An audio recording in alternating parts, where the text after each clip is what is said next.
Fala galera, e aí? Mais uma vez eu aqui com vocês. A palavra do dia com a Bruna. Pelo que vocês viram, eu não postei no horário, né? Hoje eu postei um pouquinho além do horário. Normalmente, toda vez que eu posto um vídeo, eu posto a quinta-feira às 10h30 da manhã. Mas hoje acabou não saindo às 10h30 da manhã. Foi mal, tá? Na próxima vai ser às 10h30, pode ficar tranquilo. E hoje eu vim falar de um livro que eu tô lendo, que é As 10 Leis para a Felicidade, de um cara muito top, que é o Augusto Cury, mentor de outro homem de Deus que eu assisto muito, que eu vejo que é o Thiago Brunet. E o livro, As 10 Leis para Ser Feliz, eu quero tratar de um tópico dentro dessas 10 leis, que é a primeira lei, que é contemplar o belo. Bruna, meu Deus, o que é contemplar o belo? Eu vou te explicar o que é contemplar o belo. Primeiro pensa aqui comigo, que quando a gente pensa em contemplar, a gente pensa em admirar, em analisar, é como se a gente investigasse ao mesmo tempo, sabe? A gente olhasse com um olhar um pouco mais atento. É como se a gente fixasse o nosso olhar naquilo. Aí, só que quando ele fala assim, contemplar o belo, bora lá. Eu vou ler um tópico, um pequeno parágrafo do texto aqui no livro, que fala assim: é dialogar com os amigos, elogiar pessoas, amar os desafios da vida e admirar as crianças, ouvir as histórias dos idosos. Como assim, cara? Bora ver se alguém entendeu, né? Eu vou explicar pra vocês. Contemplar o belo é de fato a gente aproveitar cada segundo, sabe? Aproveitar com os amigos, aproveitar com os nossos parentes idosos, sejam parentes ou não. É elogiar as pessoas, sabe? Soltar mais elogios do que críticas que vão acabar destruindo a pessoa. É amar os desafios que a gente vive diariamente, as circunstâncias que a gente enfrenta todos os dias. É de fato, tu tá numa situação e tu olhar para aquela situação e tu enxergar além do que tu tá vendo. Se a situação tá boa, às vezes pode ser muito mais simples contemplar o belo. Quase que não saía. Se a situação tá boa, pode parecer mais simples contemplar o belo, porque tá tudo bem. E a gente consegue enxergar a beleza naquela situação. Agora, quando as coisas estão ruins, é diferente contemplar o belo. Porque é aí que, de certa forma, a gente vai ser desafiado, porque a gente vai ter que olhar além do que a gente tá vendo. Nossa, a gente tá falando sobre fé também, né? De forma indireta, agora que eu me toquei disso. Então, contemplar o belo é olhar além do que a gente vê. É olhar para aquela situação ruim e, de fato, enxergar um motivo, uma razão para se continuar e prosseguir, independente do que esteja acontecendo. Jesus foi um cara que contemplava o belo, independente das situações. Um exemplo clássico é no Sermão da Montanha, na parte do Sermão da Montanha, Mateus 6, na parte das preocupações, vai estar em algumas bíblias, a epígrafe, preocupações da vida. E lá no Mateus 6, do 27 a 28, tenho quase certeza, 27 sim, 27 a 28, Jesus faz uma comparação que nem Salomão, em toda a sua glória, se vestiu como um lírio do campo. Jesus contemplava o belo, sabe? Ele olhava para uma flor e fazia comparações, ele imaginava, sabe? Ele fixava o olhar dele, tirava uma reflexão daquilo e ele explicava isso para outras pessoas, tanto que ele explicou para aquelas pessoas daquela época e hoje isso também faz sentido pra gente, faz sentido pra mim. Eu amo essa passagem bíblica em especial. Já em uma palavra de ofertório na igreja, eu cheguei a falar a respeito disso. E Jesus contemplava o belo, cara. Ele contemplava o belo. Posso te afirmar isso, eu acabei de falar isso na Bíblia. E eu quero te falar de outro cara também, e um cara incrível também da Bíblia. Particularmente, o meu primeiro vídeo eu falei a respeito desse cara, que é Paulo, Saulo que se tornou Paulo, e ele contemplava o belo também. E eu quero trazer para vocês uma passagem bíblica de Paulo, que tem um contexto, né, se vocês quiserem estudar esse contexto, que ele estava falando de uns falsos apóstolos que tinham, e tá lá em 2 Coríntios 11, do 23 ao 28. É uma leitura um pouquinho extensa, mas acompanhe aqui comigo, beleza, galera?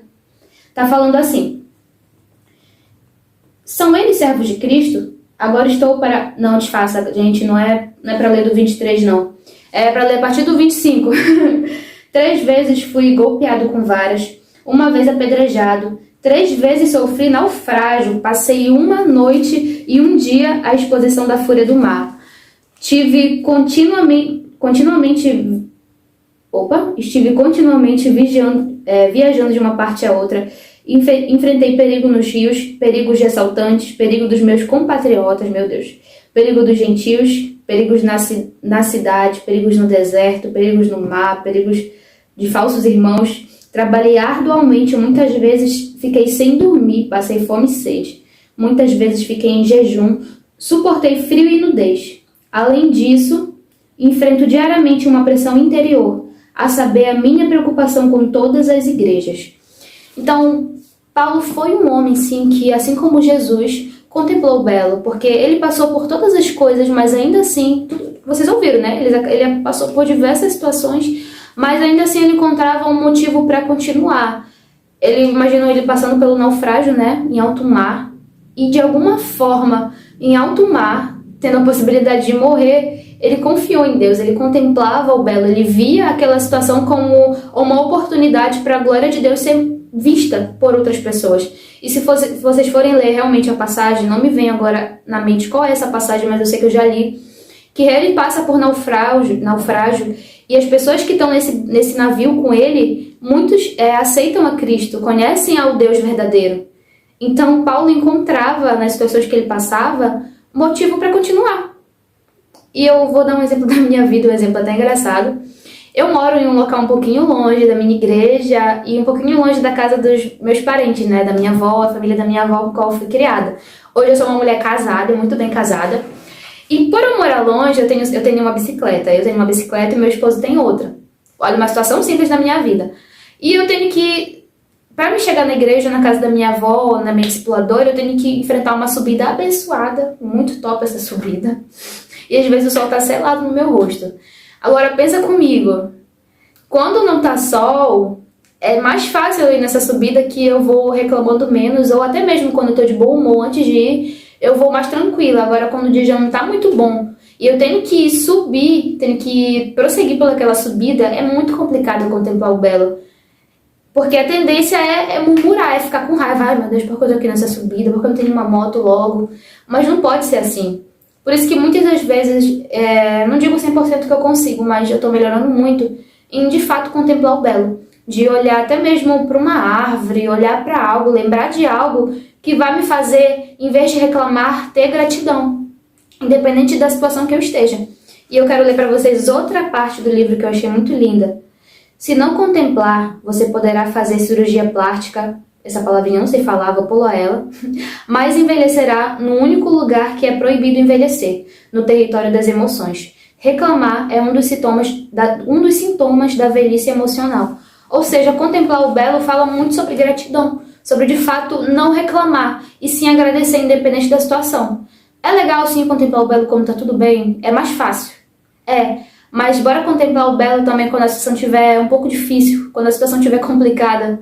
De fato, ter gratidão. E isso foi um pouco do livro, o primeiro capítulo da primeira lei, que é contemplar o belo. Tem muito mais. E eu aconselho a você ler esse livro, eu coloquei a foto dele aí. E eu vou te mostrar aqui o livrinho, é esse aqui, tá? Se você quiser comprar. Eu super indico, eu tava vendo umas plataformas e ele é muito baratinho. Acho que o de bolso mesmo, que é o meu, tá uns R$4 em umas plataformas. Eu te aconselho a comprar, ele é muito top, tá? E, gente, muito obrigado por estar assistindo, por estar junto comigo. E eu peço que você coloque comentários, fale o que você achou do vídeo, se te ajudou em alguma coisa. E eu vou colocar umas indicações de uns livros do Augusto Cury que eu já li para você ler também. Muito obrigada e até a próxima, porque vai ter vídeo novo, tá? Pode ficar esperando que tem vídeo novo.